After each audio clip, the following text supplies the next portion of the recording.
ahead, here we have Mr. Vijay Narayana from Reefking, and he's going to share something about the nitrate and phosphate management for marine tanks. So I would like everyone to please give it a round of applause for Mr. Vijay Narayana.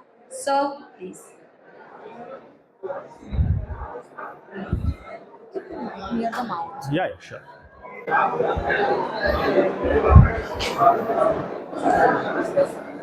Hello, everyone. Okay, before we start, how many marine tank keepers here? Not many, I guess. Okay, we got one. All right, couple of there also, fine. So let me start off with an example which I give everyone so that all the freshwater guys can relate to the marine tank. And I'm pretty sure there are a lot of marine fish keepers who want to look, freshwater guys who want to get into marine also.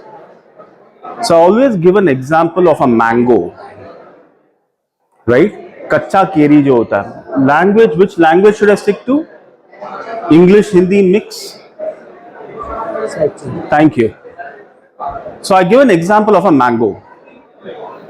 केरी जो आता है हम लोग घर पे लेके आते हैं, उसको बाहर ऐसे छोड़ दें तो it ripens becomes a yellow mango और इवेंचुअली वो सड़ जाता है, right? But we take the same mango, cut it, make pickles out of it, which is a salt environment. We can store it for years, right? It's the same composition, same fruit, which is basically getting stored for a long time. So with this example, you can correlate how a marine tank behaves differently from a chemical standpoint, chemistry standpoint, as compared to a freshwater. Now, today's topic is one of those trickiest areas that a lot of initial marine fish keepers, even experienced ones, struggle with. Because the way the nitrates and phosphates build up and the way they start creating a havoc in a marine environment is very different. And fresh water, mein hum log kya kar sakte hain? We can pump out 50-60% of the water, change it and continue with life. We can't do that in marine. There are multiple factors. Right now, Dr. Subin was telling about stability. So in marine, we have two pillars, patience and stability. You can't afford to change any of that. So these are a couple of slides, a very vast topic. So I just try to kind of get you started on it. Nitrates and phosphates are not inherently bad. They are the life givers, they are the providers, right? Even for a simple plant, if you see the fertilizer, the composition, the macros will be NPK, right? Which is nitrogen, phosphorus and potassium. So nitrates and phosphates are the givers of life. But just like everything in life, in excess, it is bad. Now, how does nitrates and phosphates overall create a bad environment in a marine tank? First of all is algae, and that is what every hobbyist uska headache वही रहता है, right? नया tank लेके, fresh and marine, this is common for both. You बहुत दिल से आप घर पे tank लेके आते हो, you set everything up, cycling stage हो गया, fish डाला. After a couple of months, उसमें green all over the place, it becomes an eyesore. घर पे wife और mothers will say क्या है ये, क्या गंदा सब मतलब गटर बना के रखा है, right? So that is nitrates and phosphates for you. Now I think everyone in the room can relate. It's not fresh water, marine, nothing brackish. It's everywhere. Invertebrates and certain creatures depend on calcification. When the phosphate is high, that is not lower calcification, is more to do with phosphates than nitrates, but your calcification will take a hit. Third is the stress levels. For example, ये room में हम लोग सब अभी हैं, मैं suddenly ventilation already बंद है, मैं AC भी बंद कर दूँ, I'm pretty sure each and every one of you will leave this room and go out, right? In an aquarium, when you create that high nitrate and high phosphate environment which is creating instability, आप अपने fishes और life forms को वही कर रहे हो. All the organisms, irrespective of marine or fresh, they have a certain water parameter that they require to survive and they require to thrive. Two different things. So as hobbyists, it's our fundamental duty. Forget fundamental duty, it's a civic sense to provide the right environment to these, to life forms that we keep in the tank. So keeping a decent lower nitrate phosphate environment, conducive environment, is something which is our responsibility. Overall instability of the water parameters, ये दो तरीके से होता है. So when your nitrates and phosphates start rising, we as fish keepers, हम लोग को आदत है, we can't sit, एक कप कॉफी लिया, टैंक के सामने बैठे, we are drinking that coffee, enjoy it. नहीं, we don't do that. We'll start putting our hand inside, doing something, change water. You will start creating instability yourself. So if you maintain practices जहाँ पे आपका nitrate and phosphates are constantly under a certain level, you don't need to do that. You will automatically create a stable environment. Now, with all these factors, one of the classic mistakes that I have seen, especially in marine tanks, जब nitrate और phosphate ऊपर जाता है, we have clients who call us, अरे हमारा nitrate 20 ppm पहुंच गया है. What is your phosphate levels? पता नहीं. Don't act. Don't act, because you don't know. There is something called the Redfield ratio that the oceans across the world follow. Nitrates and phosphates follow a specific ratio of 1:16, 1:10, or 1:100 depending upon the environment. That is the Redfield ratio. But science aside, as fish keepers, घर पे जब हम लोग we are maintaining our tanks, last thing you want, I think there was a question right now which was asked to Sibyl. I'm repeating the same answer. Suddenly कुछ नहीं करना है. And the last thing you want is to zero out your nitrate and phosphates, hum karke. You are asking for a crash. So with all these points, one of the important points is do not zero out your nitrates and phosphates immediately. And there has to be a certain level of nitrates which are healthy for the tank, which can be as low as 3 ppm, sometimes 10 ppm, sometimes even 20 ppm, depending on what you have. Similarly, a phosphate level of 0.01 ppm to 0.09 ppm, आपको कुछ नहीं करना है. It's only after 0.1 ppm in a marine tank that you start acting actively. Fresh water में तो और है, depending on what your tank is, what is the livestock, आप कितना light दे रहे हो, and आपका what is the, do you have plants or do not have plants, whole bunch of things. Now with that said, for nitrates and phosphate management, broadly from a management perspective of nitrates and phosphates, there are three mechanisms, or rather I put it in three pockets. One, at the source itself. Second is mechanical and biofiltration. Third is basically dosing practices, and I'm again reiterating, dosing practices. I'm not talking about suddenly जाके एक चीज कुछ डाल दिया. No. It has to be a practice. It has to be something which is a part of your regular maintenance, जहाँ पे आपने एक level maintain करके रखा हुआ. So, putting these three different things together, the first one, at source. When I say at source, usually people think, and they're right, at source means what is your bio load, amount of fishes that you have in a tank, and how much are you feeding those fishes. That is basically your feed source. That is something that you have to calculate even before you set up the tank. But when you set up the tank, where is your tank maturity, and what is your initial cycling process?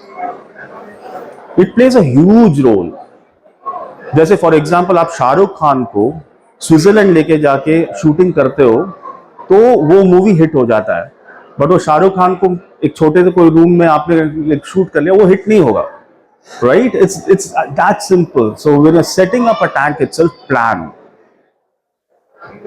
where is your, what are the various medias that you're using, what is the rockscape you're using, are you using a sand bed or not? There are marine tanks that I set up with no sand, and the purpose of that is to keep my nitrates under check, keep my buildup under check in that specific environment. Everything, the whole planning of the tank and the initial cycling process. People think cycling process में हाँ मैं किसी और के tank से मैं rock ले लिया, मैंने यहाँ 4 लोगों से ले लिया, राइट? करते हैं ना cycling, even fresh water cycling में करते हो आप, 4 जगह से मीडिया ले लिया, I am very biodiverse, that works. But I want to leave one thought in everyone's head today. Do you actually want that level of biodiversity? Think about it. Biodiversity, Mumbai हर कोई जानता है, मुंबई का local train is very biodiverse, right? But the business class on Air Asia or an Emirates is not biodiverse. Which is better? Think about it. Sometimes you don't want too much of biodiversity. You want only specific strains of bacteria which are further divided into 2 major classes: Nitrosomonas and Pseudomonas. One is more nitrate oriented, one is more phosphate oriented. But again, within that there are billions of strains, billions literally. You want specific strains of bacteria to develop in your tank. Do not take a chance. When we eat our food, we don't take a chance. No, we order specifically Swiggy से, ये restaurant से हमें ये चाहिए. Do that to your tank. You have to choose what is the biome. Load planning. When you setting up a tank, before setting up, आपका glass cutting भी नहीं हुआ अभी. At that stage, sit down with a notebook, draw. Put all the species that you would want, wish list, the scape that you want to make around it, start. And then anticipate what the load would be and see if it matches. Inputs. I've seen tanks going to hell. क्यों? Bioload ज़्यादा है, and they have put a lot of fishes which are carnivore in nature or very finicky eaters. और हम लोग ने we start throwing in prawns, we start throwing in shrimps, scallops. क्यों? अरे यार मेरा कॉपर बैंड वही खाता और कुछ नहीं खाता. क्या हुआ? फॉस्फेट पहुंच गया 2 ppm, नाइट्रेट पहुंच गया 80 ppm. What, along with the copper band, you're now nice green slime all over the place. So plan everything at the input stage itself. Next is the mechanical and biomechanism of controlling nitrates and phosphates. Always have, ऐसा नहीं कि we have to use only the most expensive filter roller which is automatically doing stuff. Basic hygiene, जैसे घर पे robo vacuum भी आप चला सकते हो, आप नॉर्मल वैक्यूम क्लीनर भी चला सकते हो, झाड़ू भी मार सकते हो. But what are you doing? You're maintaining cleanliness in your house. Same thing in your tank. There has to be a very solid mechanical filtration which is taking out solids even before they become dissolved solids. Do not let solids accumulate in your tank, which can be in form of fish waste, other detritus, uneaten food, whatever it may be. I personally change my filter socks 2 times a week, even if it's not overflowing. वो मेरा practice है. I will not wait for my filter socks to overflow. I would have 8 filter socks. I have a dedicated bucket in my bathroom जहाँ पे वो filter socks जाके bleach water में गिरता है, उसका वो clean होता है, washing machine में plain water में धुलता है, आता है. It is a practice. Simple filter floss. There are a lot of guys who have all-in-one aquariums, right? बहुत popular है आज के दिन में. Everyone wants a Nemo and a anemone in the house because the kids love it. उसके बाद maintenance is very hard. Floss है. Take out that floss. Replace that floss with cleaned ones. Not वही निकाला हाथ से निचोड़ा डाल दिया. No. Put clean floss. Have a practice of cleaning that floss completely before it goes in. Do not let the solids go out of control. Skimmer. Just like a mechanical filtration is stopping your solids before it gets dissolved, what the skimmer is doing, it's taking out dissolved organics primarily and dead bacteria. जो आपको groin दिखता है, lot of it is dead bacteria, which is going to re-release nitrates and phosphates because they have grown by eating nitrates and phosphates. Skimmer best practices: find out a sweet spot between dry and wet, जहां पे your nitrates are constantly under control. You will see at one point, अगर आप बहुत wet जाते हो, nitrate levels पूरा गिरता है, और आप बहुत ड्राई जा रहे हो तो नाइट्रेट लेवल बढ़ता है. So you have to maintain in between. How much of air are you letting the skimmer intake? Learn to tune the skimmer. That is a separate topic altogether. In fact, we are starting a YouTube channel. It's going to be called Reefking Aquatic. We are going to cover only the basics of marine keeping there, so you can follow along. One of the topics is skimmers. Refugium. The reason I put a refugium here is, refugium एक ऐसा चीज है, हो तो अच्छा ना हो तो अच्छा, depending on how you are handling it. Many a times our refugiums are itself a trap for nitrates and phosphates when we are thinking that the refugium is taking out nitrates and phosphates. First of all, any refugium with a good macroalgae, especially Cheetomorpha, Cheeto algae, as is popularly known as, it has to tumble. And the reason it tumbles is twofold. एक, उस पे light पड़ना चाहिए in all parts of the Cheetomorpha, वरना वो melt होके nitrate phosphate बढ़ाएगा. Second is, it should not trap solids. वो filter floss नहीं है. बहुत लोग खुश होके बोलते हैं, अरे मेरे चीटो में I have a colony of copepods. वो copepods naturally नहीं रहता है. In the wild, copepods do not live on Cheetomorpha. If copepods are found in your Cheetomorpha, chances are bright that it's also accumulating detritus. You have to clean your Cheeto. It should be free flowing. So refugium can be used if you maintain good practices for refugium. It has to tumble, it should not accumulate detritus. Two golden rules.